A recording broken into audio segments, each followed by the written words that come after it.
Good morning, ladies and gents. Sorry I'm a little late. Turns out that the Fitbit silent alarm does not actually wake me up the way I thought it might. So oops. Learned that lesson a little bit the hard way. Not a huge issue though. 15 minutes late, not that bad. It's only a quarter of the stream, right? So, let's see, where were we? I can't help but notice already that it looks like we've got some overlap here, and that I could have sworn I fixed before.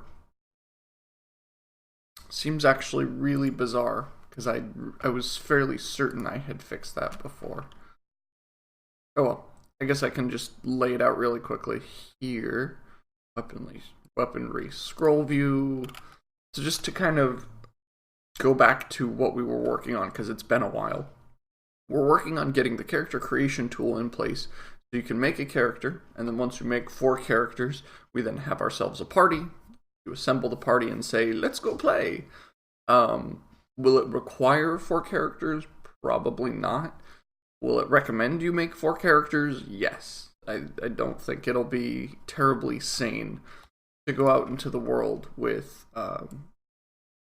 less than 4 characters. Yeah, let me just shift each of these down.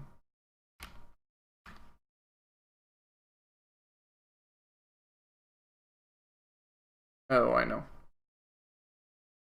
You should stay where you are. You should keep moving. And then you need to move. You need to move. And you need to move. There we go. Hi, dog. What's up, puppy? For some reason, the dog keeps jumping in my lap, or trying to jump in my lap. You want to say hi to the stream? Off you go. Okay. He doesn't want to say hi. He just wants to sit there and, like, stare creepily. Alright, well, so we've got our skills, and we've got the buttons in place, and we've got kind of a lot of things here, but we need 2 pieces of information here. One is we need to actually be able to store all of our stats and skills and crazy stuff like that somewhere. The other part is that once we've got the actual... Oh, hey, the tooltip stuff is still attached. Once we've got the storage mechanism in place, we then need to be able to actually interact with it using the code that we write. And that's going to be attached to all those buttons that have pluses and minuses and do crazy things like that.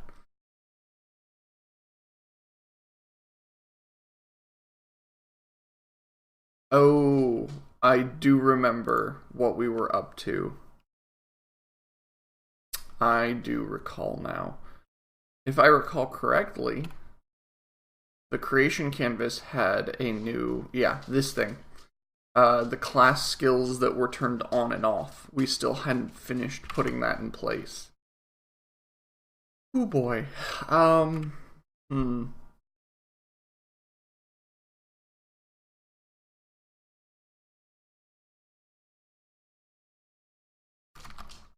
Let's see, maybe we can finish this really quick. Maybe.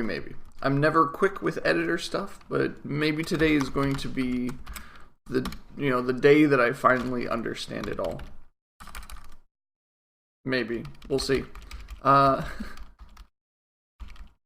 can disable, we can property.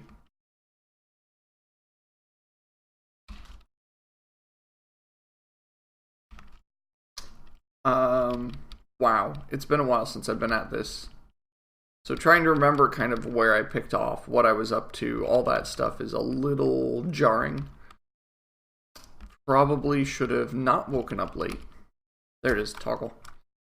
And while I'm at it, I guess it probably would have been good to not only not wake up late, but have a little time to like look things up beforehand. Just so I don't make a complete fool of myself. Just maybe.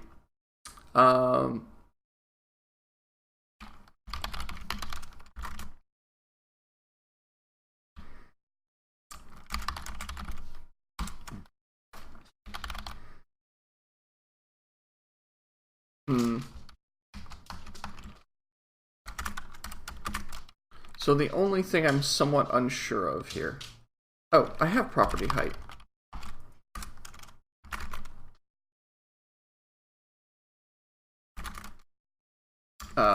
There we go. That should give us a good position. Oh wait, no, that won't give us a good position X. What am I talking about?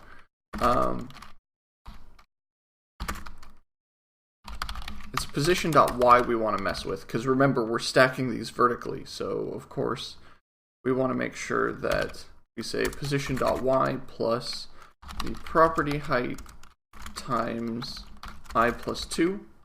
The reason we're doing I plus 2 is because we've already shifted down once for the character class itself. We're shifting one more just to make sure that we're at a decent starting point and that we can go from there.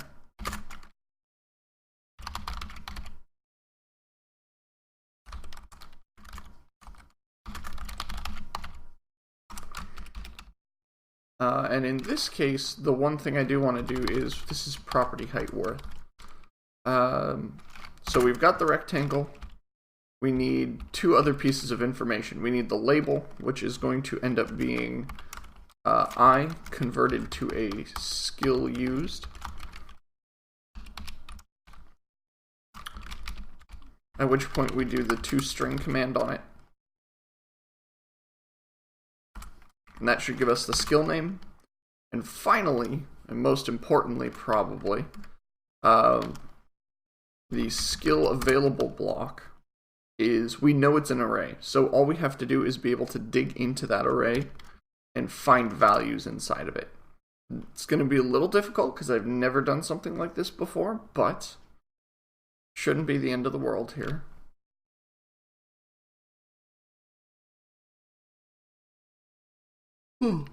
Man, hope you guys had a good holiday set. I know I did. It was good to kind of take a break from everything for a little bit, work the stream, kind of get a good reset on life. Here is array. Well, that's just going to return true. What I need to do is get an array element at index. There we go. Where the index is I, and we know these are booleans. So we check the bool value. And that's really all I think we need. Although it is going to return a boolean, and that is something we have to handle. So skill available block dot set. Kind of curious, all the things that say insert or modify array element. Because I see get array element at index. Oh, and that's another property. Okay.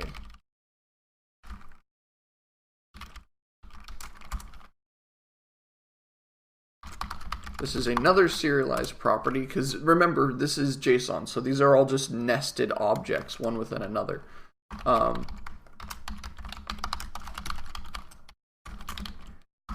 So for us, we have to go into the array, find the element there, and then say, okay, cool, now that we've got the element, we have the skill available property, we can check the bool value. Also, we can go so far as to say the property.bool value, this has a setter, so we're going to use that. And that should do the trick.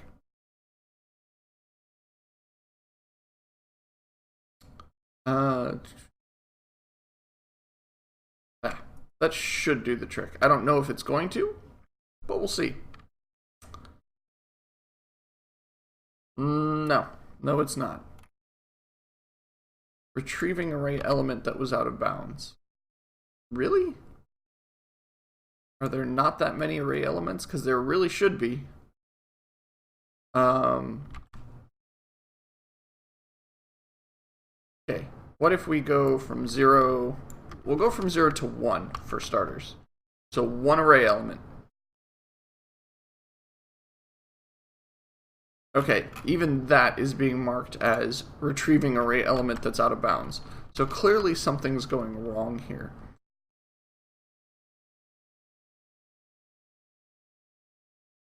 I'm going to bring up the debugger just so I can kind of get a feel for what's going on. I'm always a little curious why or what is going on here that is causing it so much trouble. So we have our available skills, and if we want to just double check that like this is a sane thing that we're doing, we can look at the serializable class itself. We know character class already serializes out correctly. So available skills should be an array of booleans. It should be a fairly simple thing. So if we look at the skill available block, isArray is marked as true. Its name is available skills, that's fine. Is there anywhere where we can see the number of elements inside of it? That's the only thing at this point that I'm kind of curious about. I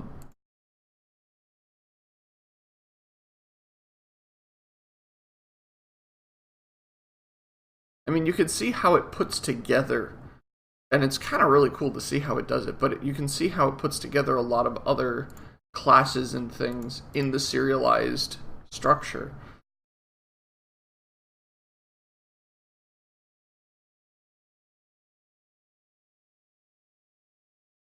And we can see the path and type and all that crap. Although it says its type is a vector. That isn't necessarily right. Although isArray is true. So we know that this is working to some degree. It says it has a depth of 2. I assume that just means serialization depth. We go from the root object here to a data object to the actual data inside. And because it's an array of primitive types that we don't have to worry too much about it. So the question becomes, how do we check how many elements are here?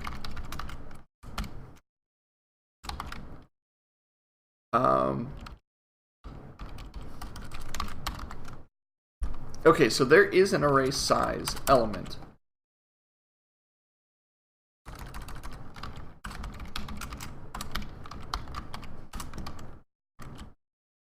So we can start there and see if that helps at all. Aha! There we go. There we go indeed. Holy crap, that looks nice. One more thing I'm going to tack on is just the fact that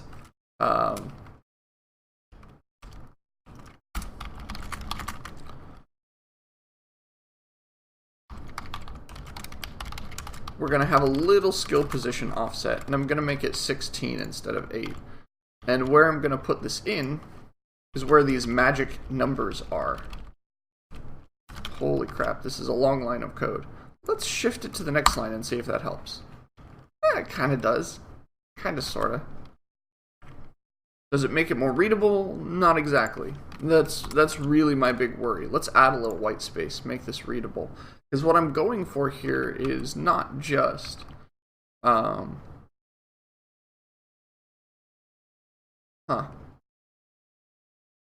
It looks like it goes down the entire list pretty thoroughly. I mean, if we look at the end of this, disarm is the last one in the sequence. So, yep, there's disarm, that's the last one.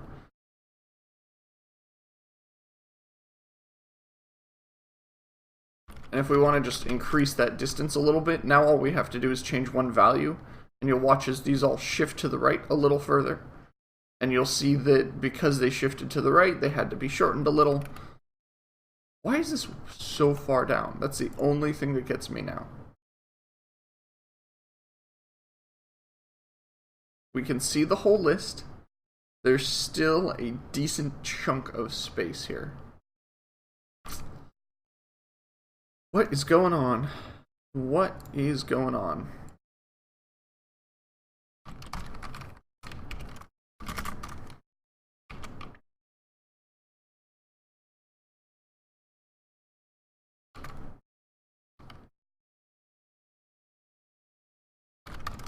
Alright, let's see if we can change its height manually and kind of go from there. Because these might... I point at the screen as if it's going to help. The skills might be a little too crunched up, which might be why it's looking like it's taking up less space than it should. So another thing we could do... But we are getting the base property height. That's the part that gets me.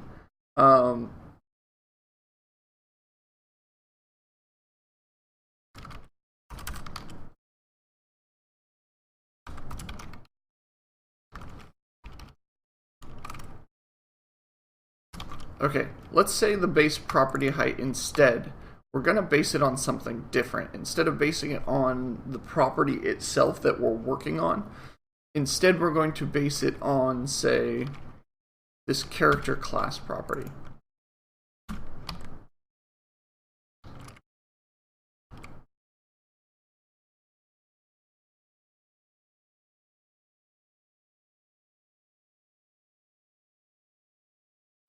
Still looks the same. Still really looks the same.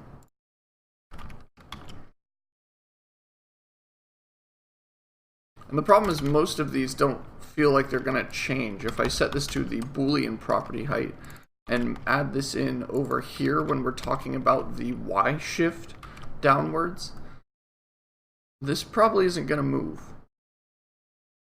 And it didn't. So all of these changes aren't really helping us. Just the kind of setup is wrong.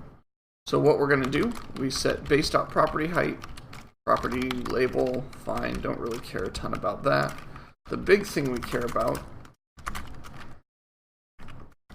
so 2 plus, and I use 2 as my base here because we're talking about the line with the class and the actual selector with the class, and then the number of skills. So in this case, skill used .max. And we have to do the integer conversion here, just so that it doesn't complain too much. And that should be all the height that we need. It should now bring this up. There we go, much better.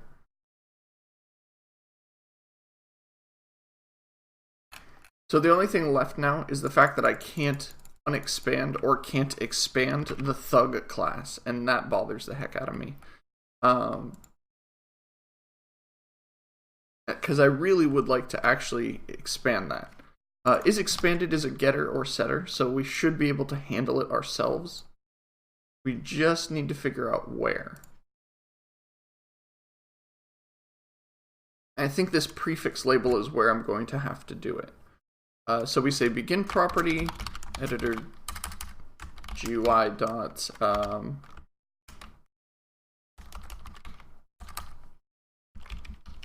begin property, no. Check change disabled group.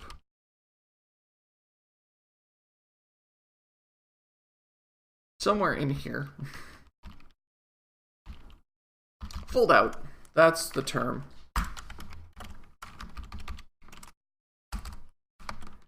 So we have the position. The fold out is literally whether or not the property is expanded. And then the content of the label is fine. That's really all we need.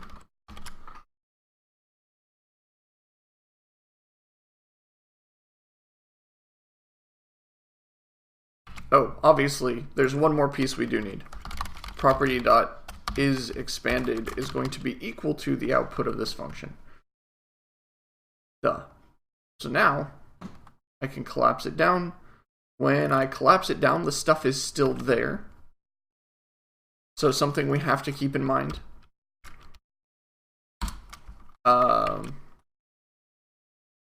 If property.isExpanded is false, just stop.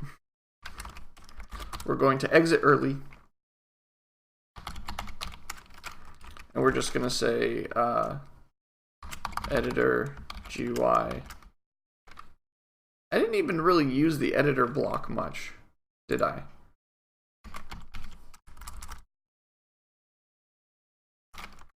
Makes me wonder if I can like get rid of that. I don't think so, but I'd be curious.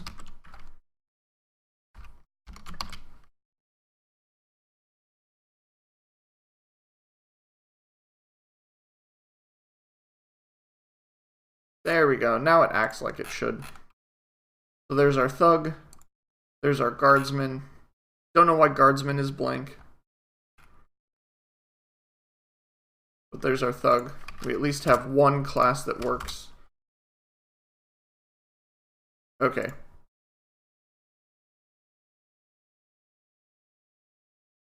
Okay, so I do think I need it marked as a... Whoa, okay. Everything is off by a little? No, it's not. It just... Okay, let's see if it helps to have a property block. Because that was too bizarre. My inability to click on things. That... What is going on here? The fact that I have to click down here to get an object up here to react, something is going very wrong. Because I can't click on these text boxes either. I wish there was some way to see what Unity is doing under the surface so that I could see like just how much damage or how much other stuff is weird stuff is going on here.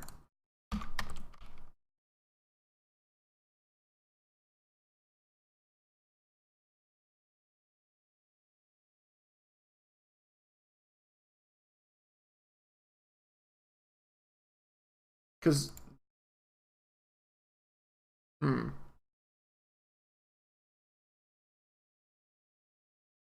because I'm clicking on these checkboxes.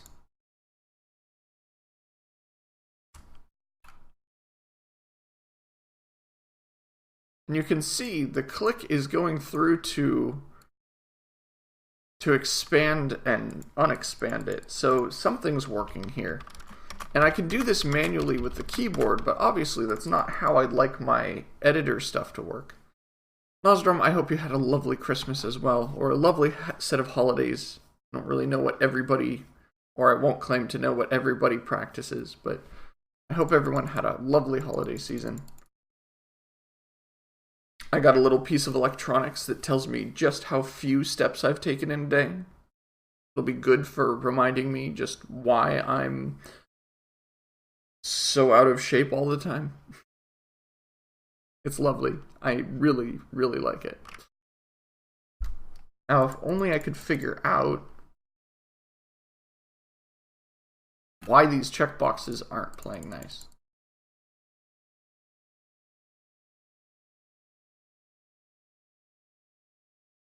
It almost looks like the whole thing is covered by this expandable object.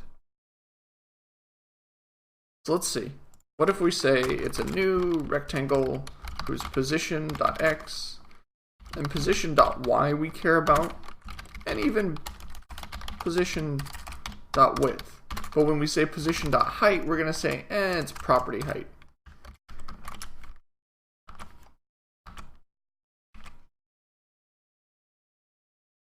Practice eating a lot.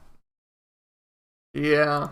Aha! Okay, cool. So it was just the fact that this was covering up all the subjects below. Whew, okay. Editor adjustment complete. This is 100 times more readable than it was before. It'll take us very little time now to actually go through our design doc and say, okay, for this class, I need these.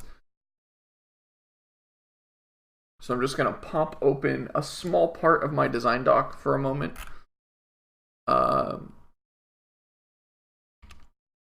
Just so I can see what's going on here. I know, so we still have so much sweets here at this house too. I've got sugar cookies, we've got mint chocolate cookies, we've got a gingerbread house that's kind of like half eaten but not entirely. So many things that are still like sitting around the house. And honestly, I just like, we're gonna give ourselves diabetes with all this like sugary crap.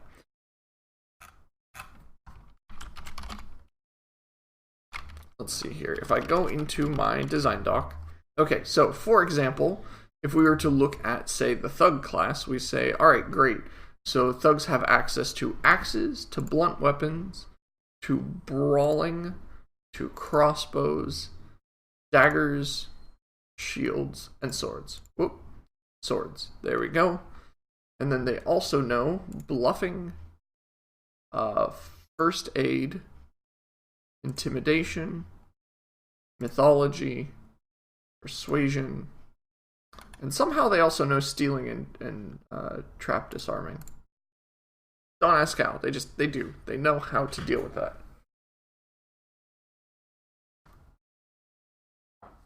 I probably had to add trap disarming to a couple extra classes just to ensure that you didn't end up with a party full of characters of which nobody knew how to disarm a trap. It seemed like a less than fun idea to end up with, I've got 20 different classes and only one or two, because of their chosen profession, can actually do this whole trap disarming thing. And so when you'd run into a chest, you just kind of go, well, time to have somebody eat whatever the trap is and hope that they don't die. So there's Thug. Then we go into Guardsman. And then we can say, and I'm not going to do these all right now because I've got better things I'd like to be handling right now. But just to give you an idea of just how easy it is now.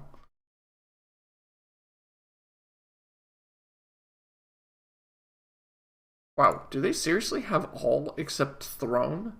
Oh, they literally have all weapon skills. Interesting. I guess the idea is that the Guardsman would be kind of the perfectly flexible character style, so that you can say, well, I want a Guardsman because I want to be able to have somebody who is trained in practically every weapon.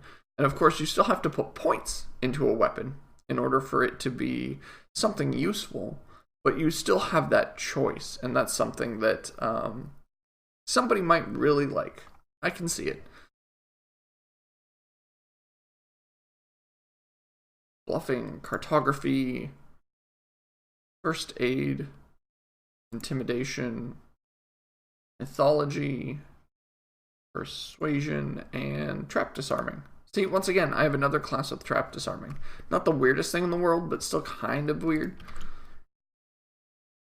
So yeah, that was kind of the idea. I'm going to do a third one just to ensure that I know this works. But what I'm going to do is just to kind of make sure that some data lives in here. Let's see here. The beggar really has very little, actually, in the way of weapons. No crossbows. They do have daggers. They don't have shields and swords. They do have staves, though. And they do have throne, but no whips. They have bluffing. They have cartography. Really? Oh, no. They have artifacts. Bluffing. No cartography. I was about to say a beggar who can read maps. That's kind of a weird place to put that. And these are going to obviously change. But for now, there's some stuff that just kind of needs to find its way in. So here's the example of somebody who doesn't have disarm, but they do have searching and stealing, which is really cool. That'd be really helpful for, a party who wants to hunt through things. And honestly, it'd be neat if they had, actually, I've got it marked here. They're better at searching than most other classes. So that's fantastic, right? We've already got a class who not only can search, but whose searchability is heightened in comparison to all the other classes. It's one of those class perks. So here's just some data. Obviously, this is not complete, but it's some data.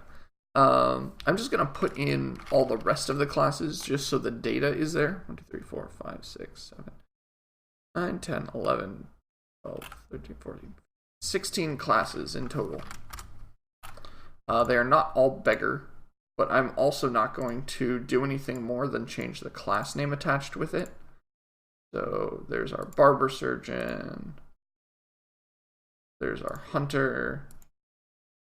There's our librarian. And they're all going to have just the same details as the beggar until we go through and change them later, which is fine with me. Craftsman, initiate, farmer. Get all these classes in here.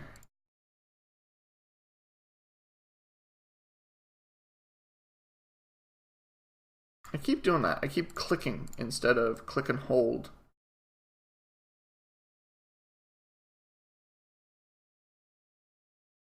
There we go. There's our con artist. Cool. So we've got all the class skills in. Ta-da, done. Prototype data is in place. It's all we technically need. Music in this system, in terms of the skill music, is the ability to use musical instruments with some degree of efficiency. Some of the artifacts and magical items in the world are going to be musical in nature and would require somebody with that skill. They're not going to be many, but they are going to be fairly powerful because they have their own skill.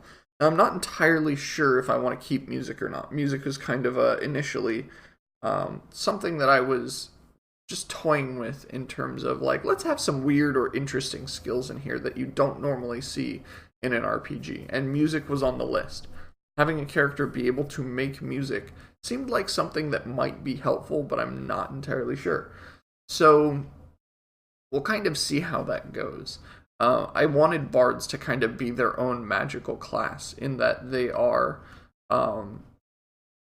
think of them like support class. They buff everybody, they help everybody do a little better. Pretty much everything they do is either group effect or all effect. So if they play a song that puts enemies to sleep, they're going to put all the enemies to sleep, or at least most of them. It's not going to be the most effective thing in the world. Their music won't always do the trick, but it's something that is constantly area of effect. They are area of effect everything. Their spells are all healing based. Their instruments and songs are all area of effect. Like, there's nothing of a bard's that is single target for the most part. Because everyone can hear it, as it turns out. Yeah, something like that, Nostrum. Alright, so let's see here. We've got the skill points intact, or we've got at least the skills for a class intact. So now what we need to do is when you come through and actually select a class, we need to turn on and off certain things to ensure that the details of each skill, we know that they are enabled or disabled based on the information we have. So this is complete, and I can close this for now.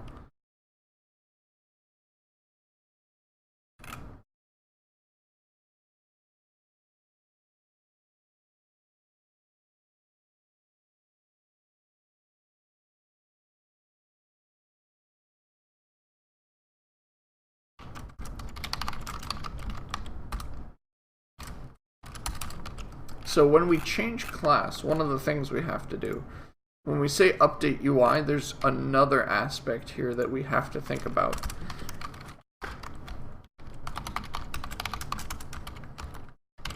And it's the page 2 skill set.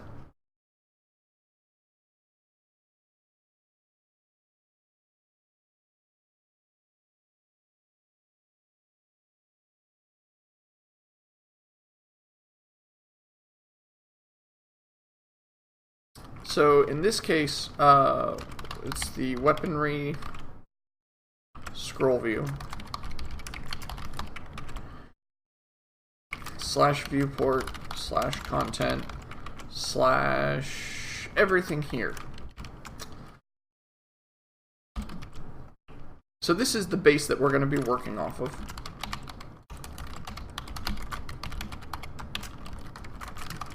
And what we're going to do from here is we're going to look through each child and say, what's your name? Do you match an existing skill? And then if you do, we should turn things on or off based on that.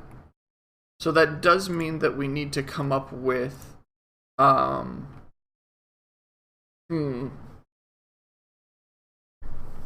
It does mean we need to come up with more than just a text label for some of these. We need to actually associate the skill with a bunch of these. So we have to think about how we want to do that.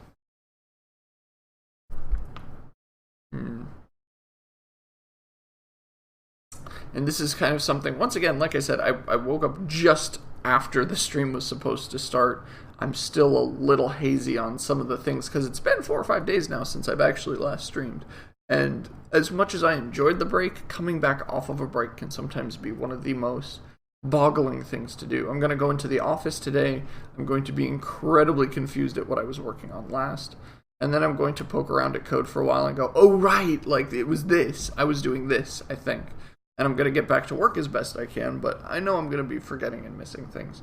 Hopefully I left myself a bunch of sticky notes. I really hope I left myself a bunch of sticky notes. Otherwise this is going to be not so great.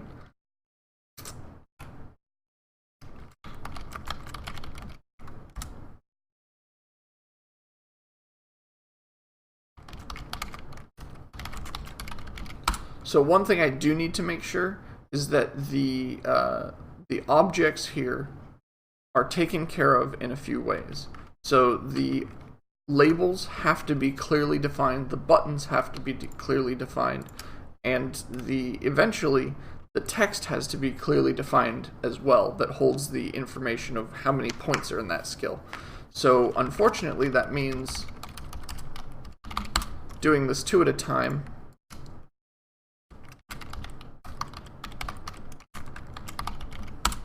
And making sure that everything is set up in a very specific format so that I can come through and modify everything all at once. So we say crossbows button, we have the daggers button, oh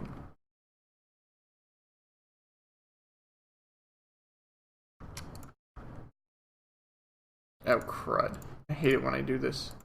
Is this also incorrect? Yeah, it is. So the crossbows buttons are fine. The daggers buttons are not, because you'll notice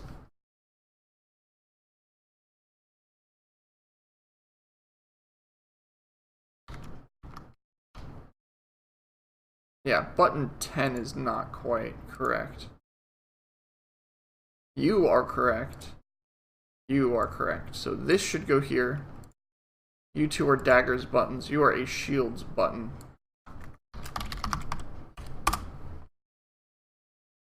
You are a daggers button.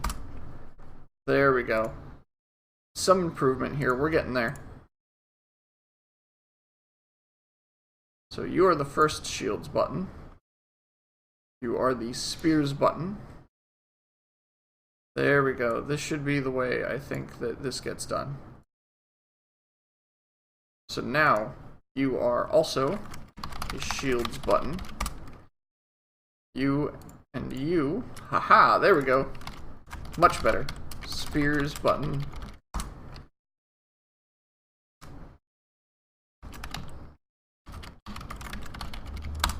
Staves button, swords button, and throne button.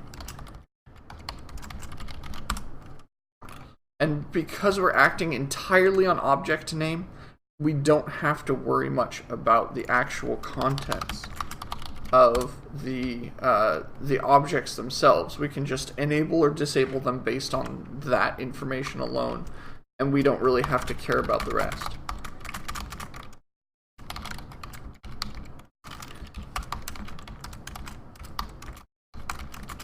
So, for each skill in our list, we need to know a couple things. One of which is going to be the actual...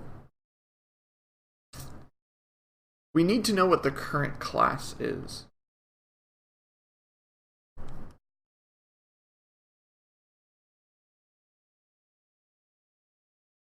And that's something I need to ensure that I have access to.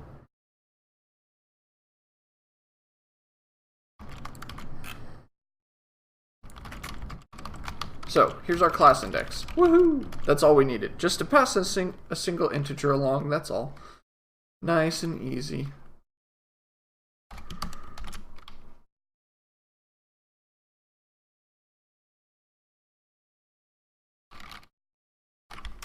Oh, crud.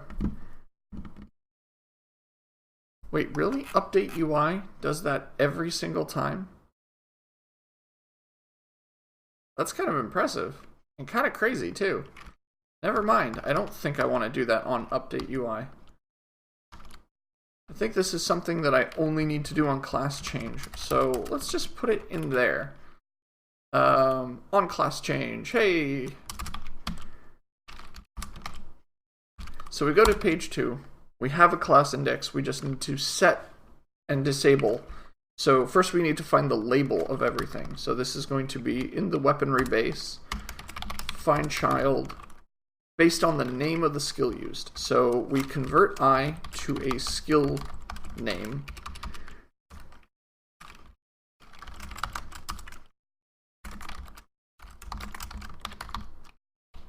We add on the word label because, well, that's kind of the easiest way to find things once we're in the right place. Get component label. Now, obviously, we don't have... No, there's UnityEngine.ui. So, oh, it's not a label, it's a text component. That's why. The only thing I'm curious about is if there's like a disabled color. I don't think so. Yeah, no, there really isn't. Okay. We have to add a little more information here.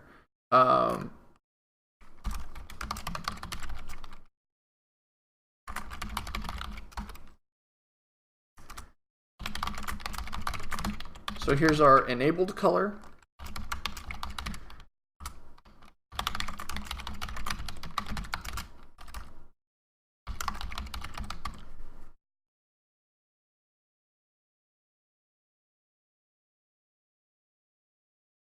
Just realized I have to check in with my coworker.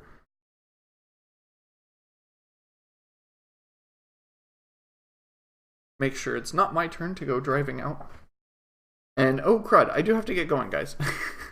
So we're gonna, next time we're here, we'll get this information plugged in. We'll actually get the UI color timed in so that as you go through and modify things, that the color will change based on that. You'll see we have a bunch of compiler errors because we haven't finished that line of code. Thank you guys for joining me very much. I do have to go get to work. It has been a pleasure. If you haven't done it yet, hit the follow button in the lower left corner. Otherwise, thanks for joining me, and I will see you all next time. I'm trying to think of anything else, but I don't really have any other announcements. Yeah, see you tomorrow. There won't be any stream Thursday, Friday, probably. I'll either be too busy drinking or not drinking. Depending on Friday, it'll probably be recovering from drinking, and that's fine. So, yeah. Thanks again, guys, and I will see you later. Take care. Have a great day. Hopefully tomorrow I will be on time to the stream. I really hope so. Thanks again, guys.